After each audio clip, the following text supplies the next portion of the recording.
What's up, guys? This is Showtime's Fight Forum. I'm your boy Showtime. Thank you, as always, for watching. Make sure you hit that subscribe button. Make sure you like, comment, and all that good stuff. Follow me on social medias at Showtime Sanders. You know the drill.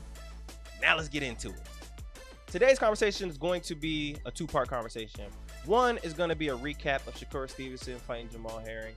And then we're also going to talk about a potential Mike Tyson and Logan Paul. Is that in the works? Is that happening? Yeah, exactly. Wow.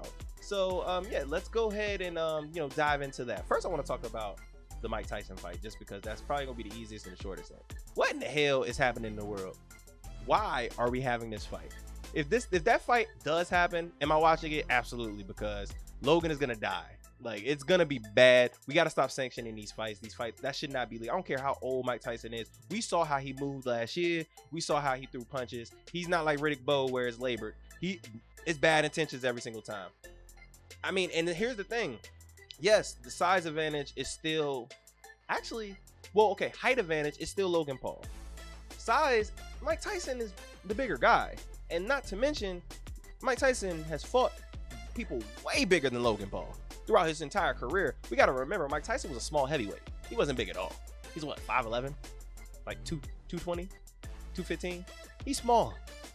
So, I mean, yeah, he's used to fighting bigger guys.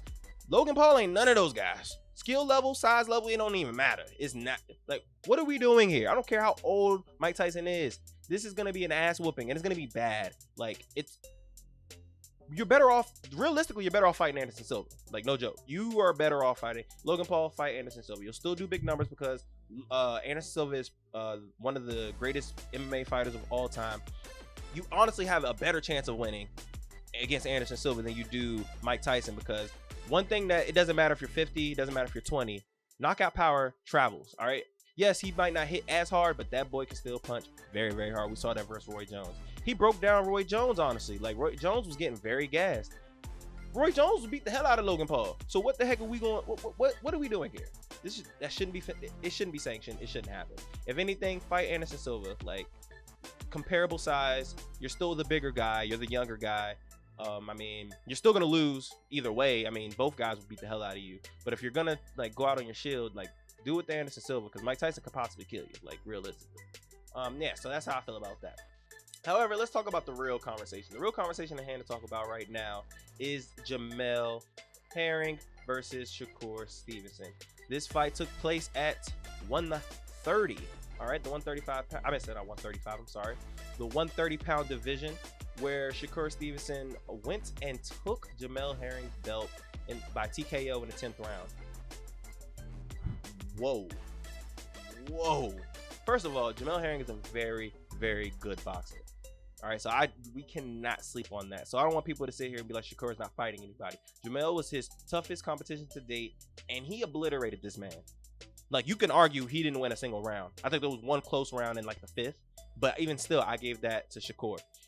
I had questions about Shakur, and I still do, and we're going to talk about that in a little bit.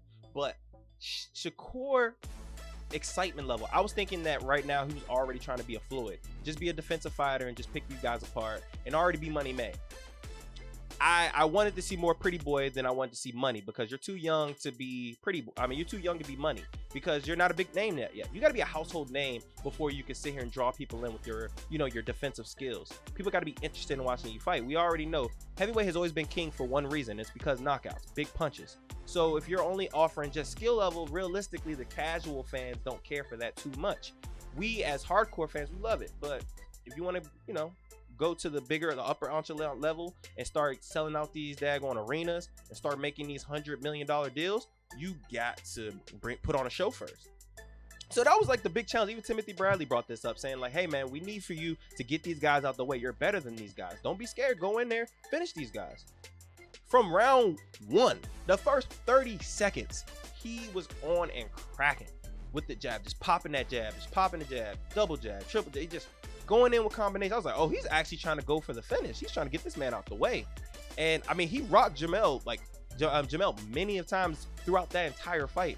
I didn't like the stoppage per se, but I get the stoppage. It was a beating. It was a beat down. Yes, he didn't get dropped, but he was getting beat very, very, very badly. So, I mean, Shakur's skill level is just ridiculous, man. He's hard to punch. He's very accurate. And when he's active, he's active. He puts on a lot. I mean, and it's kind of like how, you know, with like the Adrian Bronner thing, where once again, same situation where he wanted to be Money May, he didn't want to be Pretty Boy, which is, and for the people who do not know, if you're a casual, like a casual fan, there's nothing wrong being a casual fan and you want to learn a little bit. When people say Pretty Boy and comparing a Pretty Boy to Money May, when Pretty Boy Floyd first started fighting, he went by Pretty Boy. He would flawlessly get these men out the way. Was he ever a knockout punch? No. But he will punch you in the face so many times that either your corner had enough or the ref had enough. And it was very exciting. He was aggressive. He stepped in the middle of the cage and he got people out the way. He started to show his defensive skills towards the middle and end of his career when he broke his hand, kept breaking his hand, and it just had hand issues. And then also he was like, I want to preserve myself. I'm fighting better guys. I just got to win now. I already have the cash cow money. I've already beat Oscar De La Hoya. I'm the cash cow. I'm the A side now. Let's just go ahead and win these fights. People are going to bring in, I'm going to be the bad boy, and I'm just going to talk about money.